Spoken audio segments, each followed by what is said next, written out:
بسم اللہ الرحمن الرحیم۔ السلام علیکم ورحمۃ اللہ۔ امید کرتا ہوں آپ خیریت سے ہوں گے۔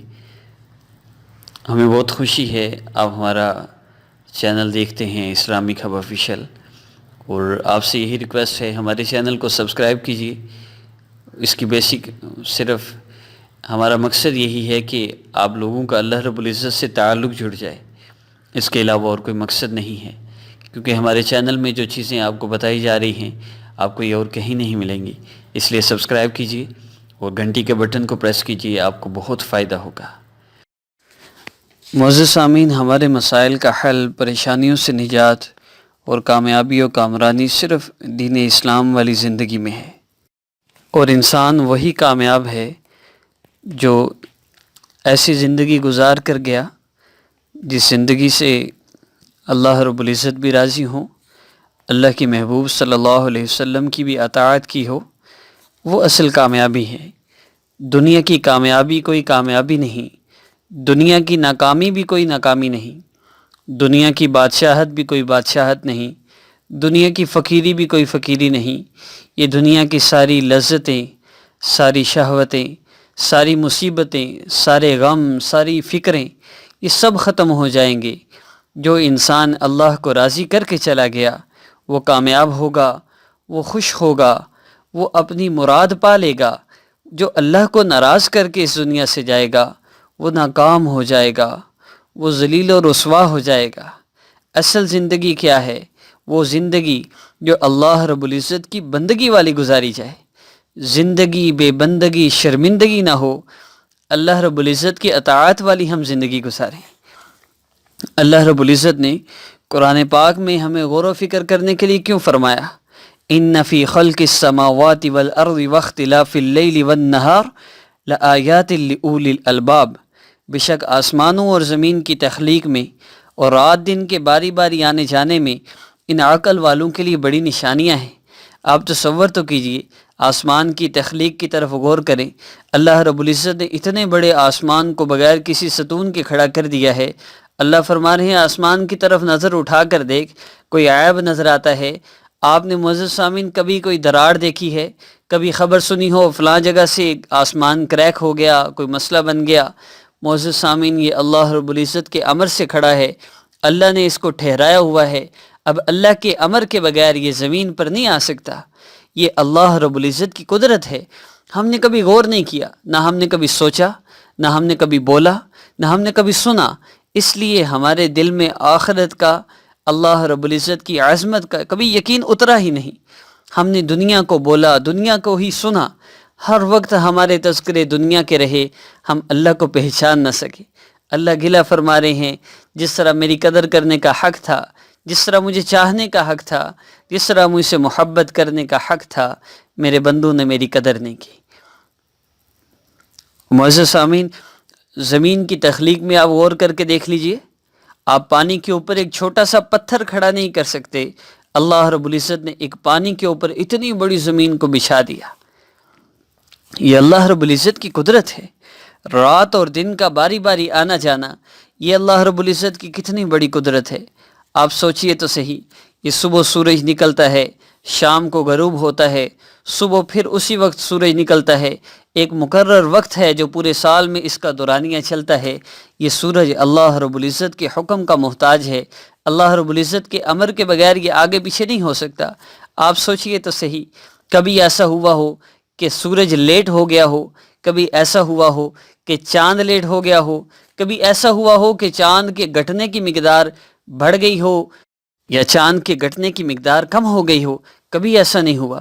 ایک نظام ہے پورے سال کا جو اللہ رب العزت نے طے کر دیا، اب اسے ایک سیکنڈ بھی آگے پیچھے نہیں ہو سکتا، ایک لمحہ بھی آگے پیچھے نہیں ہو سکتا۔ اور معزز سامعین، اگر ایسا ہو جائے تو زندگی کا نظام ایک سیکنڈ میں، ایک سیکنڈ کے 1 کروڑویں حصے میں بھی اگر کوئی چیز اللہ رب العزت کی نافرمانی کر لے، سورج اللہ رب العزت کے امر کے بغیر 1 کروڑ سیکنڈ کے 1 کروڑویں حصے تک بھی اپنی مرضی کر لے، دنیا کا سارا نظام تباہ ہو جائے۔ یہ اللہ رب العزت کی قدرت ہے۔ الذین یذکرون اللہ قیاما وقعودا وعلی جنوبہم وَيَتَفَكَّرُونَ فِي خَلْقِ السَّمَاوَاتِ وَالْأَرْضِ رَبَّنَا مَا خَلَقْتَ هَذَا بَاطِلًا سبحانک فقنا عذاب النار، جو اٹھتے بیٹھتے اور لیٹے ہر حال میں اللہ کو یاد کرتے ہیں اور آسمانوں اور زمین کی تخلیق پر غور کرتے ہیں اور انہیں دیکھ کر بول اٹھتے ہیں کہ اے ہمارے پروردگار، آپ نے یہ سب کچھ بے مقصد پیدا نہیں کیا، آپ پاک ہیں، بس ہمیں دوزخ کے عذاب سے بچا لیجیے۔ معزز سامعین، یہ وہ لوگ تھے جنہوں نے اللہ رب العزت کو پہچان لیا اور فرمایا ربنا ما خلقت ھذا باطلا سبحانک فقنا عذاب النار۔ اللہ ہمیں بھی ان لوگوں میں شامل فرما دے، اس کے لیے ہمیں کوشش کرنی پڑے گی، اس کے لیے ہمیں محنت کرنی پڑے گی اللہ کے تعلق کے لیے۔ معزز سامعین، ہمارا آج کا عمل رمضان المبارک میں رزق کی فراوانی کے لیے، امیر ہونے کے لیے، قرض سے نجات کے لیے، اگر کہیں آپ نے پیسے دیے ہوئے ہیں لیکن جس بندے نے قرضہ لیا ہے آپ سے وہ واپس نہیں دے رہا، اگر کسی نے قبضہ کیا ہے آپ کے کسی مال پر، آپ کی زمین پر، یا کسی بھی قسم کا ایسا کوئی مسئلہ ہے جس میں آپ حق پر ہیں لیکن دوسرا آپ کا حق ادا نہیں کر رہا، اور اس کے علاوہ مالی جتنی پریشانیاں ہیں، کاروبار میں بندش ہے، نظر بد ہے، کوئی بھی مسئلہ رکاوٹ ہے، گاہک نہیں آتے، دکان چلتی نہیں ہے اور اخراجات پورے نہیں ہوتے، بعض لوگوں کی انکم زیادہ ہوتی ہے لیکن اخراجات بھی زیادہ ہو جاتے ہیں، بعض لوگ وہ ہیں کہ جو اپنی کمائی کا کوئی حساب نہیں رکھتے، کہاں سے آ رہا ہے، کہاں جا رہا ہے، حلال ہے یا حرام ہے، تو ایسے لوگوں کا تو ویسے ہی کہیں نہ کہیں سے کوئی نہ کوئی نقصان ہو جاتا ہے، یہ جتنا بھی بچا کے رکھنا چاہیے بچا نہیں سکتے۔ خیر، جتنے بھی مسائل رزق کے ریلیٹڈ، دولت کے ریلیٹڈ ہیں، آپ کرائے کے گھر میں رہتے ہیں، اپنا گھر حاصل کرنا چاہتے ہیں، یہ کسی بھی قسم کی آپ کو پریشانی ہے، تنگی ہے، مصیبت ہے، آپ اس کے لیے اس عمل کو کیجیے، اللہ رب العزت آپ کی اس پریشانی کو، تنگی کو، مصیبت کو دور فرما دیں گے، وسعت عطا فرما دیں گے۔ یاد رکھیے کہ اللہ رب العزت کے ساتھ تعلق کے بغیر ہمارے مسائل حل ہو جائیں، یہ ممکن نہیں ہے۔ بہت سے لوگ ایسے ہیں جو صرف وظائف میں اپنے مسائل کا حل ڈھونڈتے ہیں، انہیں یہ بات یاد رکھنی چاہیے کہ اگر یہ نماز کی پابندی نہیں کرے تو وظائف کا فائدہ نہیں ہوگا۔ اگر آپ کو گناہ والی زندگی گزارتے ہوئے اور گناہوں میں ڈوبے ہوئے اگر آپ کو کسی عمل سے فائدہ ہو رہا ہے تو سمجھ لیجئے کہ وہ بلیک میجک ہے۔ بہت کم ایسا ہوتا ہے کہ ایک بندہ گناہوں والی زندگی گزار رہا ہو اور اس کو وظائف سے فائدہ ہو، وہ بھی اللہ رب العزت کی طرف سے کسی پر عطا ہو کہ اللہ اس کو اس مشکل سے نکال کر اپنے قریب کرنا چاہتے ہوں تو اللہ اس کا مسئلہ حل فرما دے۔ ورنہ ہماری عمومی طور پہ مسائل تو ہوتے ہی بے نماز ہونے کی وجہ سے، ہم نماز کی پابندی نہیں کرتے، ہم پردہ نہیں کرتی بچیاں، اور گناہوں میں مبتلا ہونے کی وجہ سے ہی تو مسائل بنتے ہیں۔ تو جن کے گناہوں سے مسائل بنے ہیں ان کے گناہوں کو چھوڑنے سے مسائل حل ہوں گے۔ تو اعمال بھی کیجئے، وظائف بھی کیجئے، صرف وظائف پر فوکس نہ کیجئے، اعمال کرتے ہوئے وظائف کریں گے بڑی جلدی فائدہ ہوگا۔ عمل کی ترتیب میں آپ نے کوئی بھی درود پاک 3 مرتبہ پڑھنا ہے، اس کے بعد آپ نے یا اللہ یا رحمان یا رحیم یا ارحم الراحمین یا ذی الجلال والاکرام، اس کے بعد واللہ خیر الرازقین، واللہ خیر الرازقین، واللہ خیر الرازقین۔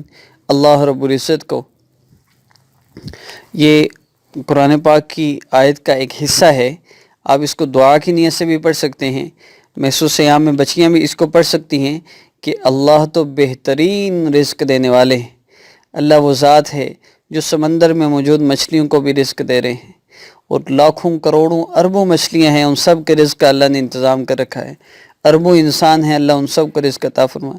واللہ خیر الرازقین 10 مرتبہ 15 مرتبہ پڑھ کے دعا کریں، پھر 10-15 مرتبہ پڑھ کے پھر دعا کریں، اس طرح پڑھتے رہیے، دم کرتے جائیے، کم از کم 70 مرتبہ اس کو پڑھیے۔ اور دن محسوس نہیں ہے، آپ صبح پڑھ لیں، شام کو پڑھ لیں، جب چاہیں آپ رمضان المبارک میں اس عمل کو کر سکتے ہیں۔ اور اس میں اجازت چینل کو سبسکرائب کرنے والوں کے لیے ہے، جن کو کرنا ہی نہیں آتا ان کو ویسے اجازت ہے۔ آخر میں پھر دعا کے بعد 3 مرتبہ پھر درود ابراہیمی پڑھیے یا کوئی بھی درود پاک پڑھیے۔ انشاءاللہ نیکسٹ ویڈیو میں ملاقات ہوگی۔ السلام علیکم ورحمۃ اللہ وبرکاتہ۔